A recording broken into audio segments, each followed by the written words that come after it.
এতটা অসহায় অবস্থায় যে মানুষ থাকতে পারে এটা সম্ভবত আগে কখনো দেখেননি। আমাদের এক প্রতিনিধি স্বেচ্ছাসেবী মান্নান ভাইয়ের কাছ থেকে খোঁজ পেয়ে আমরা এক প্রত্যন্ত মাঠের মধ্যে একটা লোকের আমরা সন্ধানে গেছিলাম। ওনার নাম সিদ্দিক ভাই। ওনার বাসাটা দেখেন প্রত্যন্ত মাঠের মধ্যে, চারিপাশে শুধু মাঠ আর মাঠ। উনি ছাড়া আর কোনো মানুষ নাই। ভাত খা এমনকি পোকামাকড়ও নাই। মাঠের মধ্যে ছোট্ট একটা ঘর করে ছাউনি দিয়ে উনি ঘর বানাইছেন। আমরা যখন গেছি ওনার তখন দুপুরের খাবারের সময় হয়ে গেছিল। আমরা দুপুর ২টার দিকে গেছিলাম, দেখি উনি খাচ্ছে। উনি ছোট্ট একটা প্লেটের মধ্যে মনে হয় একদিন আগের পান্তা ভাত, একদম পচা মতো ভাতটা, এবং অল্প কিছু তরকারি উনি নিজেই রান্না করছে। এগুলো দিয়ে উনি খাওয়া-দাওয়া করার জন্য ইয়ে করতেছে। এই যে ইনি হলো সিদ্দিক ভাই। ইনি আসলে একসময় ভালো ছিল। বিভিন্ন কারণে, সমস্যার কারণে মানসিক ভারসাম্যহীন হয়ে গেছে। ইতোদয় ইউনিয়নের মধ্যে গ্রীষ্ণনগর সিদ্দিক ভাই। সিদ্দিক ভাই আসলে একসময় গ্রীষ্ণনগর বাজারের উপরে দোকান ছিল। ওনার একটু অসুখ বিসুখ এবং অন্যান্য সমস্যার কারণে বাড়িঘর সব বিক্রি করে দিয়েছে। বিক্রি করে দেওয়ার পরে ছেলে মেয়ে এখন তো ওনার সাথে নাই। এখন সিদ্দিক ভাই আছে মাঠের মধ্যে থাকে, খেজুর বাগানের মধ্যে উনি একটা বাড়ি বানাইছে, মোটামুটি ওনার থাকার মতো বাসা বানায় এর মধ্যে থাকে। আহ বাইরে থেকে খারাপ লাগছে, আসলে খুব কষ্ট করে থাকে। আসলাম সিদ্দিক ভাই, যারা দেখা করতে আসে সবাই মোটামুটি কিছু দেয়। কেউ 200 টাকা দেয়, কেউ 100 টাকা দেয়। সিদ্দিক ভাইয়ের বাড়ির চারিপাশটা একবার দেখেন, চারিপাশে মাঠ আর জঙ্গল, খেজুর বাগান, তাছাড়া কোনো কাকপক্ষী পর্যন্ত নাই। এই জঙ্গলের মধ্যে এই ভারসাম্য মানুষটা একা একা থাকে।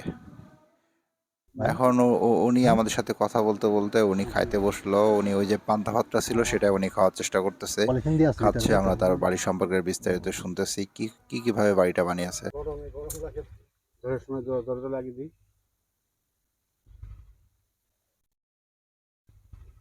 যে আমাদের সিদ্দিক ভাই এই চুলাতে রান্না করে, ঠিক আছে। যখন বৃষ্টি বাদলের ভাই সময় হয় নিজে তখন রান্না করে। ওনার রান্না বান্না করা হয় না, রান্না বন্ধ থাকে। সিদ্দিক ভাইয়ের ঘরটা দেখেন কি অবস্থা, সুন্দর করে বানিয়েছে। এখানে যখন গরম পড়ে তখন বাইরে থাকে, আর শীতের সময় ঘরের ভিতরে থাকে সিদ্দিক ভাই। সিদ্দিক ভাই গোসল টোসল কোথায় হয়? সিদ্দিক ভাইয়ের ঘরের পাশেই মাঠে চাষাবাসের জন্য, চাষাবাদের জন্য যে কল পোতা আছে সেই কলটা সিদ্দিক ভাই ব্যবহার করে, এবং বাথরুম টাথরুম সমস্ত এটার জন্য আলাদা কোনো আর এমনি লোকে লোকে দেয়, তাই না? তো এই তরকারি নিলে কেউ কিছু বলে না। জায়গা নেই। সিদ্দিক ভাই মাঠের মধ্যে বাথরুম করে, এবং হুম। মাঠের থেকে ফল ফলাদি যদি হয়, যেগুলো হয়, কৃষকরা ওখান থেকে নিলে সিদ্দিক ভাইয়ের কিছু বলে না, বরং আরো ওনাকে দিয়ে দেয়। এটা খুব একটা ভালো জিনিস। বলছিল যে ওনার ওয়াইফ আছে, এখন কেউ হয়তো থাকে না সাথে। বিষয়টা আসলে ক্লিয়ার উনি বলতে পারল না।